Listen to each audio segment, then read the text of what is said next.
Om Shri Sai Ram. Humble prostrations at the divine lotus feet of our beloved Master, Bhagavan Shri Sathya Sai Baba. Gita Vahini, Chapter 8. The avatar comes to protect the virtuous, punish the wicked, and support dharma. The four types of seekers, the reason for the caste system. Summary. The avatar has no joy or grief, even when it is enveloped in the body that it has assumed. The avatar is not constituted of the five elements. It is spiritual or consciousness, chinmaya, not material, mrinmaya. The avatar has come for a task, and it is bound to accomplish it. It is to protect the virtuous, to punish the wicked, and to support dharma. Not just renunciates, but all those who follow good conduct, who have virtue, who adhere to truth, who yearn for the presence of the Lord, who observe true dharma, who consider all sarvagya as equal. All of them are virtuous.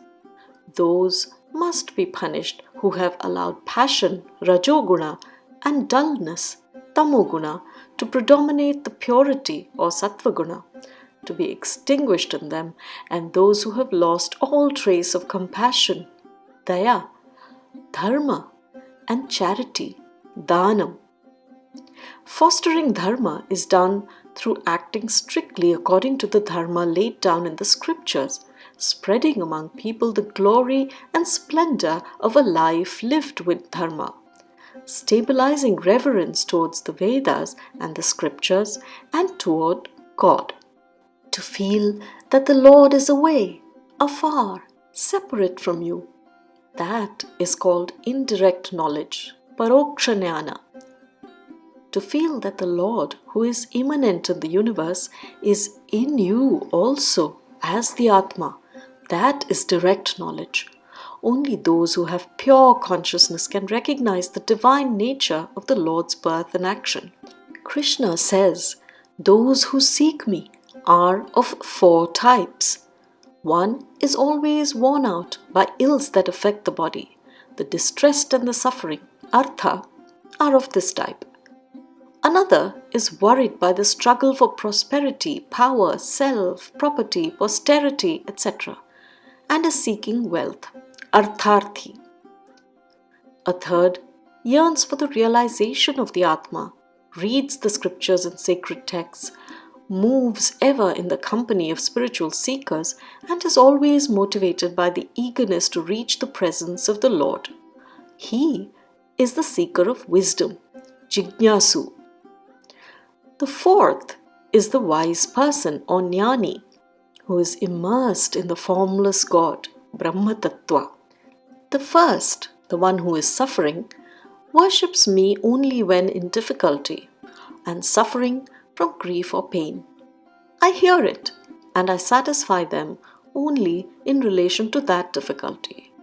So too, when the person desiring wealth prays for riches, position, I listen and award only the particular thing craved. The seeker of wisdom is blessed with chances to do action without regard to its fruit, with a proper guru as his guide. Such a person is thus helped to achieve the goal. I bless such people so that they are saved from distractions and helped to concentrate on the single aim of liberation.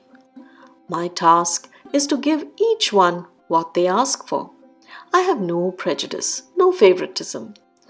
Cultivate the higher yearnings, and you receive the higher gains. The fault lies in the aspirant and their aspirations, not in the Lord's attitude.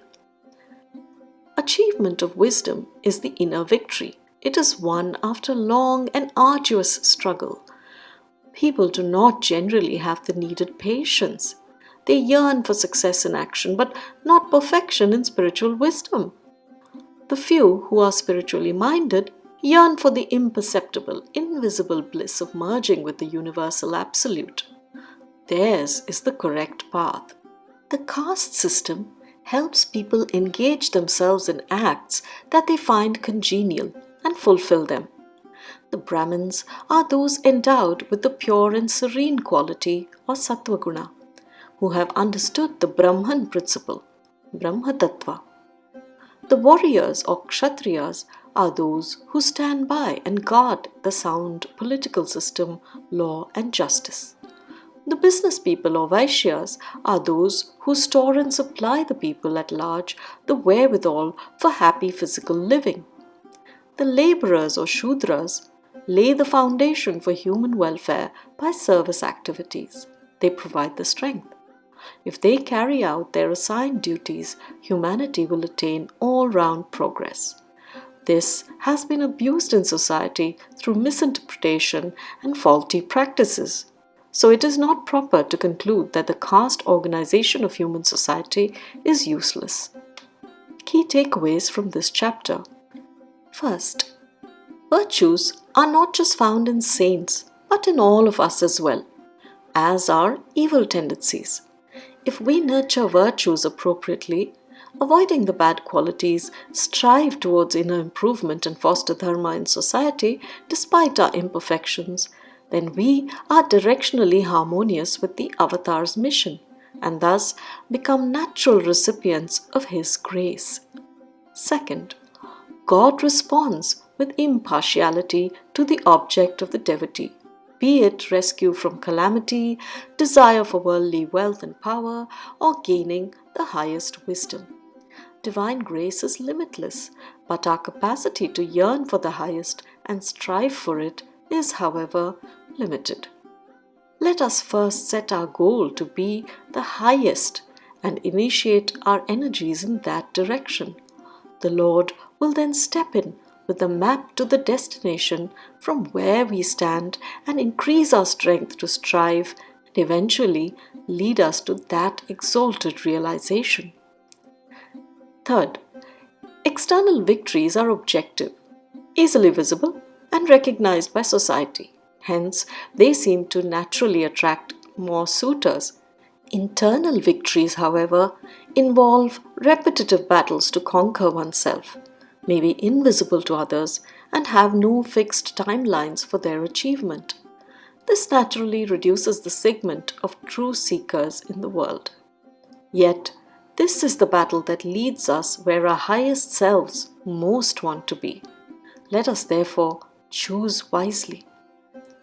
Fourth, the 5 fingers of our hand are each of a different size, can each better support a particular function than the other, and can cumulatively achieve much more than any one of them can individually do.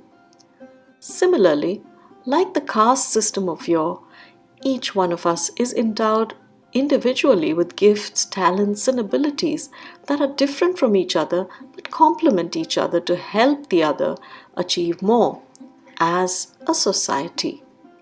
Let us therefore value our individual uniqueness, reject societal classification of hierarchy and homogeneity, and strive to maximize our respective potential to lead us individually and collectively to the highest goal.